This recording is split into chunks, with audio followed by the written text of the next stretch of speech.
Karong gabi ang documentary film sa usa ka babaeng kusganong nagsupak sa subling pagbukas sa operasyon sa mina sa limestone sa Lassi, Siquijor.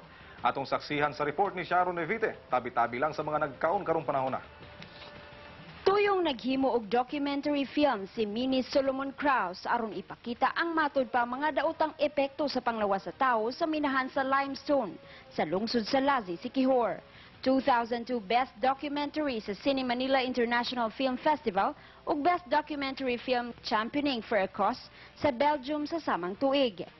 Tampo sa documentary film ang kanhi trabahante sa Lassi Bay Resources Development Incorporated nga gingong biktima sa toxic chemical sa minahan nga si Wilkie Duran Monte.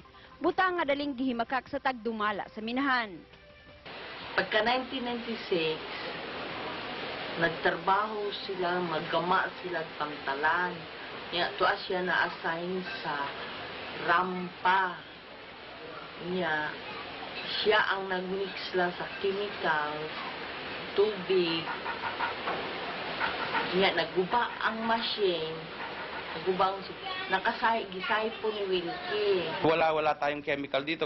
Mga explosive paraphernalias like the ammonium nitrates, na already mixed by the supplier, by the explosive suppliers. Sila na yung nag-mix doon. Tayo naman, ang ginagawa natin, we just pour it down dun sa hole, dun sa drill hole, then yun, putok. Once it will be blasted, and that's wala na. May gawas na kung matabog na pula. Sa lawas mo? Sa bukton. Oo. Eh, anto di Siquijor. Sinong nagpadala sa'yo sa Siquijor? Kanya na po si Sirlen. Oo. Ngayon, hindi ko na naman ka-atong crane. Eh, katulungan, hindi ko na itong crane. Wala na nakaanto sa balatian si Monte ug ni Taliwan. Base sa documentary, duda ang pamilya sa giingon sa doktor nga leprosy ang sakit ni Monte. Yung siya nga, leprosy ano? Yung siya leprosy mo, buwan. Oo. Kasi hindi na akong kagaw. Oo. Ngayon, ano na kapya ng leprosy? Hindi siya mo na ikuha di mo na ikuha na mo, wala mo na mo. Pero dili ka magkumpurmi na leprosy yan. Oo. Ay, pagtumar na ako noon sa gobyerno, ako noon pa kayo ng Abril.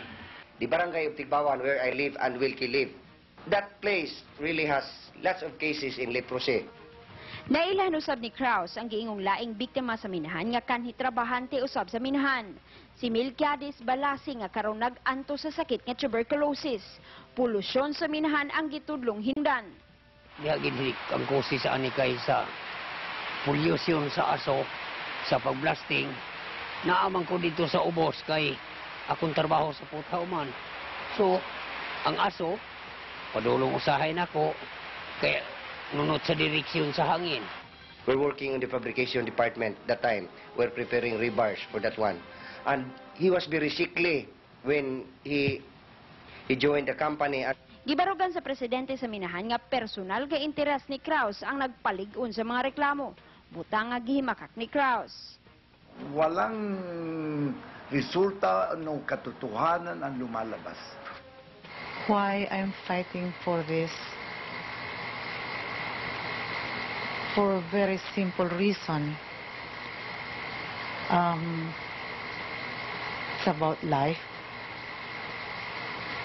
It's about destruction of God's creation.